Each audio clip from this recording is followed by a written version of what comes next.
Parashá que lemos essa semana se chama Metzorá, e na sequência da Parashá anterior, inclusive em muitos anos elas são lidas juntas no mesmo Shabbat, mas esse ano em separado, ela também continua tratando sobre os assuntos referentes às chagas, manchas sobre o corpo. Metzorá, popularmente ou baseado em outros contextos, é traduzido como leproso, apesar que na realidade, como nós dissemos, aqui nesse contexto bíblico, não se trata literalmente lepra, mas sim de um outro fenômeno que ocorria na pele das pessoas, o surgimento de certas manchas, chagas, que eventualmente iam aumentando ou diminuindo depois de um tempo, de diversas tonalidades, de diversos tipos, etc., em diversas eventuais de distintas partes do corpo, e quais as leis que regem cada um desses fenômenos. Mas se nós nos apegarmos até ao termo popular, Metzorá, né, traduzir como leproso, então a Torá nos fala de leis referentes a isso, e de fato é uma pessoa que não está com uma aparência agradável, talvez até uma aparência externa chocante, e, enfim, é algo que afeta a pessoa. E por isso ele é chamado de Metzorá, quando ele tem essas chagas, essas manchas que estão cobrindo partes do seu corpo, e às vezes boa parte do corpo, etc. Só que é algo muito curioso e intrigante, que nós encontramos nas nossas fontes judaicas, que quem é chamado também de Metzorá, como de leproso, ninguém menos do que Mashiach, o próprio Mashiach, Redentor de Israel, do mundo que nós esperamos com tanta ansiedade e já aguardamos quase há 2000 anos, né, a sua chegada. Mashiach é chamado de Metzorá, de leproso, né, como um portador dessas manchas e chagas, e isso requer uma explicação, como nós dissemos, é intrigante, porque como isso combina com Mashiach. Mashiach vai ser uma pessoa tão elevada, um ser humano de carne e osso, filho de mãe e de pai também, mas uma pessoa com um potencial espiritual elevadíssimo. Uma pessoa tão elevada, então por que ele é chamado e conhecido também como um Metzorá, como um leproso?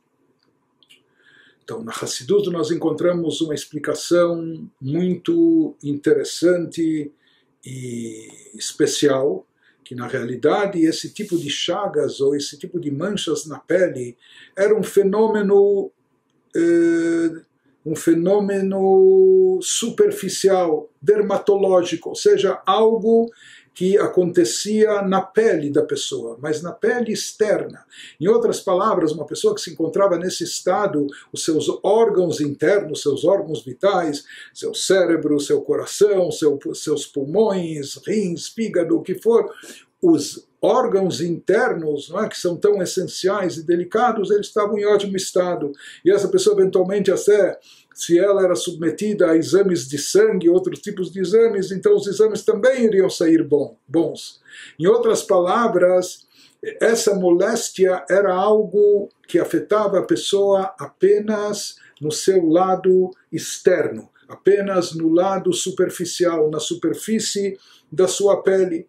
Esse era o caso do Metzorá, esse era o caso, por isso não é o leproso, mas a pessoa que tinha essas chagas, que tinha essas manchas. Então isso vem enfatizar algo muito importante, que esse também é o status quo, é a situação de Mashiach. Como na verdade não só a situação de Mashiach, mas de todo o nosso povo, porque ele personifica as dores do nosso povo. Então é trazido que Mashiach se encontra nesse estado doloroso, ou nesse estado desagradável, com essas chagas, com essas manchas. Por quê? Porque ele também carrega dentro de si, como acontece com grandes tzadikim, ele carrega as dores do povo. Como um grande líder espiritual, como um grande tzadik, então às vezes as falhas do povo, etc., se refletem sobre ele na sua própria pele. E esse é o estado de Mashiach durante o Galut, durante a diáspora, o período de exílio. Mas assim como se fala a respeito de Mashiach, se diz também a respeito do povo de Israel, que já passamos tantos sofrimentos e opressões, tantas perseguições e dificuldades, pogroms, inquisição, holocausto, e, enfim. Na realidade, nos diz o Rebbe, parafraseando vários tzadikim, os grandes tzadikim da nossa época, que o trabalho já foi concluído, o trabalho já está completo. Hoje sobraram para nós apenas refinar algumas coisas externas e superficiais, mas na realidade, internamente, o principal, o essencial de todo o trabalho, de toda a missão que nós tínhamos durante o período do Galut, o longo período de diáspora, exílio, esse trabalho espiritual nós já concluímos. Apenas algumas coisas residuais ainda restam, que são coisas superficiais. Por isso se fala que essas chagas são algo que está na superfície da pele, mas sem comprometer o âmago, o íntimo, o interior da pessoa, os órgãos internos, que são os órgãos vitais e mais importantes.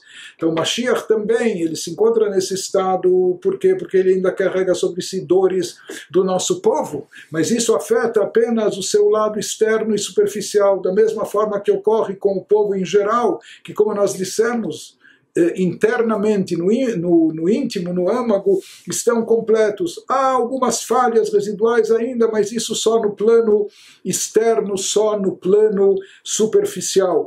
Por isso se diz que hoje em dia o trabalho restante, até chegar finalmente à revelação de Mashiach, é de, entre aspas, descascar essas pequenas crostas que restaram, externas, superficiais, né? Tirar essas manchas, limpar essas manchas, porque o resto já está pronto. Internamente, nós já estamos prontos para a vinda, a chegada de Mashiach, e quem sabe já há muito tempo, e o que falta e o que resta são pequenas coisas só a nível externo, não é só a nível superficial. Limpar essas manchas, essas chagas, e daí Mashiach vai poder se revelar com todo o seu esplendor, sem manchas, sem chagas, porque nós vamos ter excluído já toda essa parte negativa, não só de dentro do nosso interior, mas também até da parte externa e superficial, e assim nós estaremos, o mundo estará pronto para recepcionar a vinda de Mashiach